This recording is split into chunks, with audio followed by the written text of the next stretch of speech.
Film ini menceritakan tentang terciptanya situs porno berbayar pertama di dunia, yang pada saat itu merupakan situs yang sangat populer, merubah cara pandang manusia dalam memuaskan hasratnya. Bercerita tentang latar belakang dari dalang semua akibat, yaitu dua orang cerdas namun ceroboh, Wayne Biring dan Buck Dolby. Terciptalah ide untuk menyajikan pornografi via internet untuk pertama kalinya, di mana orang akan dikenakan biaya jika ingin berlangganan konten mereka. Dan film ini terinspirasi dari kisah nyata. Di awal film terlihat Jack Harris yang menarasikan dirinya akan menemui seorang bos mafia asal Rusia, yang digambarkan sebagai sosok yang kejam dan mengerikan. Gelapnya malam dan hujan yang deras menambah suasana awal film ini terkesan cukup menyeramkan. Dalam perjalanannya, ia juga sempat menarasikan bahwa dirinya merupakan sosok yang memberikan perubahan besar terhadap cara baru yang lebih baik bagi semua pria di seluruh dunia dalam memuaskan hasrat seksualnya. Dengan kata lain, mantap-mantap dengan 5 jari. Digambarkan juga beberapa adegan yang menunjukkan adanya perubahan tren bagi manusia memuaskan hasrat seksualnya. Mulai dengan mantap-mantap 5 jari melalui tayangan seksi di TV, memutar film dewasa di VHS, hingga perubahan besar-besaran mulai terjadi ketika konten dewasa bisa dinikmati melalui layanan internet. Bahkan kala itu, pendapatan dari konten dewasa melalui internet tercatat mencapai 57 miliar dolar per tahunnya di Amerika. Dikisahkan pada tahun 1997, Jack yang tinggal di Houston bersama istrinya yang bernama Diana kini harus pergi ke LA untuk membantu bisnis klub malam milik saudaranya yang tengah diambang kebangkrutan. Meski awalnya cukup berat meninggalkan istrinya, namun karena kebutuhan hidup dan merasa memiliki kemampuan untuk bisa membantu bisnis saudaranya itu, maka ia pun memutuskan untuk memulai tugas barunya di sana. Dibantu oleh James yang merupakan kawan lamanya.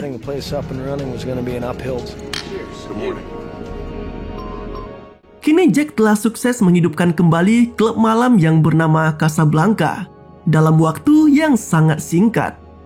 Bahkan saking ramainya, pengunjung klub malam itu sampai rela mengantri di luar hanya untuk bisa menikmati suasana meriah di dalam klub tersebut. Kabar tentang bangkitnya kembali Casablanca telah turut membawa nama Jack menjadi lebih dikenal oleh kalangan eksekutif di sana, termasuk oleh Jerry Hangerty yang merupakan seorang pengacara. Dalam pertemuan mereka, Hangerty mulai menjelaskan tentang salah satu bisnis haram yang sempat dikelola oleh dua kliennya, yang sempat mendapatkan keuntungan hingga jutaan dolar dalam waktu singkat. Namun sayangnya, bisnis tersebut kini tengah dalam kondisi yang memprihatinkan. Bahkan nyawa kedua pemilik bisnis itu kini tengah terancam karena memiliki hutang dengan seorang bos mafia dari Rusia bernama Nikita Sokolov. Atas kesuksesan Jack dalam menghidupkan kembali Casablanca yang sempat di ujung kebangkrutan, maka Hangerty menawarkan pria itu untuk bisa turut memperbaiki bisnis haram tersebut. Alkisah bisnis yang kali ini akan ditangani Jack merupakan sebuah bisnis esek-esek yang didirikan oleh dua orang pintar yang sangat bangkit sekali. Mereka adalah Buck Dolby dan Wayne Biring, yang pada dasarnya mereka sangatlah pintar, namun bernasib sial karena ulahnya sendiri. Buck merupakan pemuda jenius dengan IQ 187, yang bahkan di usianya yang baru menginjak 22 tahun kala itu, ia sudah bekerja untuk NASA. Namun entah apa yang dipikirkannya, pria itu malah melakukan eksperimen dengan bermain-main di ruang anti-gravitasi, hingga kemudian ia pun dipecat. Sedangkan Wayne yang sudah jelas-jelas memiliki karir yang bagus sebagai dokter hewan, justru terpicu untuk mengkonsumsi obat bius untuk binatang karena kebiasaannya yang suka teler.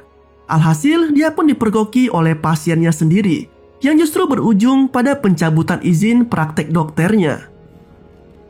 Buck dan Wayne sebenarnya juga sempat bekerja sebagai karyawan biasa, namun upaya yang sangat minim telah memaksa mereka untuk menemukan suatu inovasi baru. Dengan ide dari Wayne dan skill programmer yang dimiliki Buck, terciptalah situs dewasa dengan sistem biaya berlangganan yang memanfaatkan kartu kredit.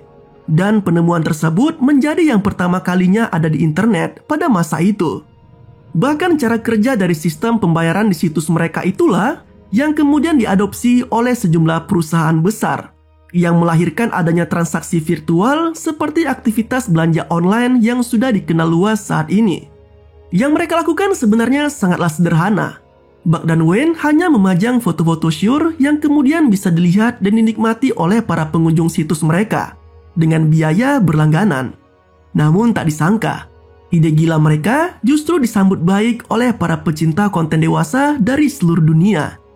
Bahkan keduanya kini bisa meraup hingga ribuan dolar hanya dalam waktu yang sangat singkat.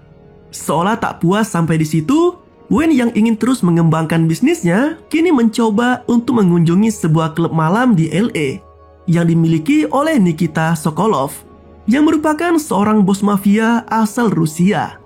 Tujuannya adalah untuk mendapatkan stok perempuan yang lebih banyak di situsnya. Mendengar penjelasan tentang prospek bisnisnya, Nikita pun setuju dengan menginginkan pembagian 25% keuntungan dari bisnis haram itu. Hingga tak lama kemudian live streaming pun dilakukan dengan beberapa model striptease yang beraksi di klub malam milik Nikita. Seperti yang bisa ditebak, respon kali ini jauh lebih baik, bahkan keuntungan yang didapat dari situs milik Buck dan Wayne meningkat drastis hingga mencapai 25 ribuan dolar setiap harinya. Namun sayangnya, kebodohan Buck dan Wayne justru membuat kehidupan mereka berubah seketika setelah menghabiskan hari-harinya di Las Vegas, hingga membuat bisnisnya bangkrut dalam waktu singkat. Dalam kekhawatiran yang luar biasa di bawah ancaman Nikita, kedatangan Jack nampaknya telah memberi harapan bagi Buck dan Wayne. Jack yang sempat menghidupkan kembali kesuksesan Casablanca, kini mulai menemukan ide untuk kembali merintis website baru milik Buck dan Wayne, di mana kali ini merekalah yang akan bekerja sama dengan para konten kreator dan hanya meminta pembagian 10% keuntungan dari setiap konten dewasa yang dibuat oleh para konten kreator itu sendiri. Selain itu, Jack juga mengusulkan nama situs yang tidak berbau pornografi demi menghindari hal-hal yang tidak diinginkan terjadi pada setiap pelanggannya. Dan tercetuslah nama 24/7billing.com sebagai nama baru bagi bisnis mereka saat ini. Mendengar ide baru itu, Buck dan Wayne pun langsung setuju untuk memulai bisnis barunya bersama Jack. Bahkan Haggerty yang awalnya akan bergabung dalam bisnis ini pun akhirnya tidak diikutsertakan, mengingat ia merupakan seorang pengacara yang aktivitasnya selalu diawasi oleh badan intelijen dan pastinya juga sangat beresiko jika ikut campur dalam bisnis kali ini. Sebagai gantinya, Jack memberikan 200 ribu dolar kepada Haggerty agar pengacara itu mau mundur dari bisnis ini. Dan jelas saja, pria tua itu pun langsung setuju dengan keputusan tersebut. Sementara itu di tempat Jack, Ivan Sokolov yang merupakan keponakan sekaligus utusan dari Nikita datang ke tempat tersebut untuk menagih pembayaran hutang Buck dan Wayne, seperti yang sudah disepakati sebelumnya. Namun pria Rusia yang terlihat angkuh dan sombong itu sempat mendapat bogem mentah dari James saat ia mulai mengancam anak Jack yang bernama Michael. Meski awalnya terlihat baik-baik saja, namun tiba-tiba Ivan pun tumbang dan menghantam meja kaca yang membuatnya tewas seketika. Seolah tak ingin terancam nyawanya, Jack dan kawan-kawan akhirnya memutuskan untuk membuang mayat Ivan di laut dan membuat siasat seolah-olah pria Rusia itu telah kabur, membawa uang yang seharusnya disetorkan kepada Nikita. Dalam pertemuannya dengan Nikita, Jack sempat dipukuli dan diancam untuk mengaku tentang apa yang sebenarnya terjadi. Namun, ia tetap bersikeras dengan berdalih bahwa Ivan memang telah mengambil uang darinya dan kemungkinan sudah kabur membawa uang tersebut. Meski awalnya tidak percaya begitu saja, namun pada akhirnya Nikita tetap menerima penjelasan tersebut. Akan tetapi kali ini, bos mafia itu justru meminta pembagian keuntungan yang lebih besar, yang kini menjadi 50% untuknya.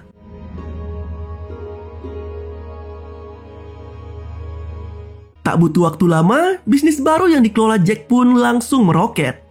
Bahkan mereka yang awalnya hanya memanfaatkan salah satu ruangan di sebuah gudang logistik, kini telah memiliki gedung kantornya sendiri dengan perputaran uang yang sangat cepat.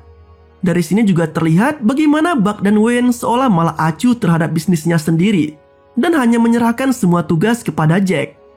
Meski begitu, Jack tetap merasakan adanya perubahan yang luar biasa dalam hidupnya. Mulai dari semua tagihan hutangnya yang lunas, serta kemewahan dalam hidup keluarganya. Nah, singkat cerita, 5 tahun pun berlalu.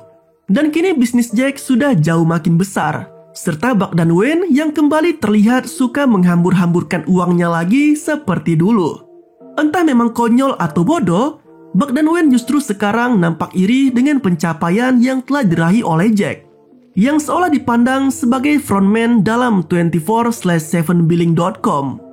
Bahkan dalam event AVN tahun 2003 yang merupakan ajang penganugerahan khusus untuk konten pornografi, Jack menjadi sorotan dari banyak pihak. Atas kepopuleran Jack itulah, Buck dan Wayne kini malah memiliki rencana baru untuk bekerja sama dengan Haggerty, dibantu oleh Denny Z yang merupakan seorang direktur film porno dengan reputasi yang kurang baik.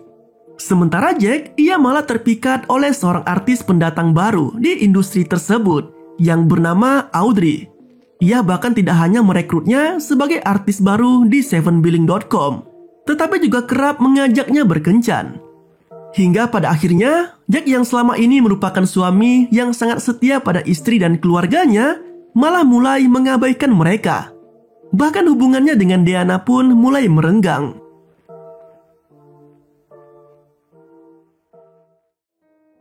Hari demi hari pun dilalui Jack bersama Audrey. Hingga pada suatu ketika, mereka yang tengah menonton pacuan kuda tak sengaja bertemu dengan Nikita. Mafia itu juga memberitahu pada Jack bahwa di tempat tersebut ada pihak dari FBI yang tengah mengawasinya dan kemungkinan akan melakukan penangkapan karena bisnis yang tengah dijalaninya. Jack yang baru saja pulang di rumahnya malah mendapati fakta baru yang cukup mencengangkan. Audrey mengaku bahwa 2 orang dari FBI baru saja datang ke rumah mereka dan ternyata 2 orang itu bukan mempermasalahkan tentang bisnis situs pornonya, melainkan justru mengapresiasi atas konten Audrey yang dianggap telah cukup membantu pihak militer Amerika dalam membasmi para teroris. Orang dari FBI itu menuturkan bahwa selama ini sejumlah teroris kerap kali mengakses situs dewasa video Audrey, dan dari situlah akhirnya diketahui titik lokasi dari tiap teroris buruan mereka, yang semakin memudahkan pihak militer Amerika untuk menyerang mereka. Bisa dibayangin tuh, kamu lagi enak mantap-mantap dengan 5 jari, tiba-tiba datang rudal dengan cara yang tidak santuy. Jack yang baru memulai malamnya bersama Audrey kini terbangun oleh kabar yang menyebut bahwa anaknya yaitu Michael telah meretas komputer sekolah yang membuatnya harus ditahan. Namun sebagai orang tua yang baik dan kaya, Jack pun dengan mudah menebus kesalahan Michael melalui negosiasinya dengan kepala sekolah, termasuk sumbangan besar yang diberikannya untuk sekolah tersebut. Tak berhenti sampai di situ, masalah pun kembali muncul. Karena kini Jack mendapati situs lain dari Buck dan Wayne yang memuat anak di bawah umur dalam konten dewasanya. Sontak pria kaya itu pun langsung mendatangi lokasi yang menjadi rumah produksi dari Denny Z yang bertanggung jawab atas konten tersebut. Setibanya di sana, Jack langsung memukuli Denny Z. Namun amarahnya sekejap berubah menjadi penyesalan ketika ia juga mendapati pasangan trisam yang ternyata tengah bermain dengan Audrey, sosok yang dicintainya selama ini, hingga membuat hubungan mereka pun berakhir. Almans yang merupakan anggota FBI sekaligus juga rekan dari Jack memintanya untuk bertemu saat itu juga. Di sana, Almans mulai membahas tentang ancaman penjara yang bakal dihadapi oleh Jack atas tuduhan konten anak pada salah satu situsnya, termasuk juga soal pembunuhan Ivan yang justru dianggapnya tidak akan menjadi masalah berarti. Meski itu akan cukup menjadi momok bagi Jack sendiri, karena kini ia telah bermasalah dengan mafia dari Rusia. Anggota FBI itu juga turut menyarankan Jack agar segera keluar dari perusahaan haram itu dan menyelamatkan diri sebelum semua masalah yang lebih besar mendatanginya. Dan benar saja, tak lama setelahnya, Jack mendapat telepon dari Deanna yang mengatakan bahwa anak mereka telah diculik oleh beberapa orang suruhan Nikita. Konyolnya, anak laki-laki yang diculik saat itu bukanlah Michael, melainkan Alejandro, yang merupakan anak dari pembantu di tempat tinggal Diana. Meski telah mengetahui bahwa Michael dalam kondisi yang baik-baik saja, namun panggilan hati Jack telah menuntunnya untuk tetap menyelamatkan Alejandro dari Nikita. Pria itu dengan berani mendatangi tempat Nikita seorang diri. Dan ternyata di sana ia telah disambut juga oleh Haggerty bersama dengan Buck dan Wayne yang telah mengkhianatinya. Namun tidak hanya pertukaran uang dan Alejandro saja, ternyata di tempat itu juga mereka memaksa Jack untuk menyerahkan status kepemilikan website dewasa tersebut kepada Nikita dan komplotannya. Di bawah tekanan yang besar, tiba-tiba Jack teringat tentang perkataan Elmans soal ancaman penjara terhadap situsnya yang melibatkan anak di bawah umur. Lalu dengan cerdiknya, ia pun meminta agar tanggal penandatanganan dokumen tersebut dirubah menjadi setahun yang lalu. Dan Haggerty pun menyetujui hal tersebut.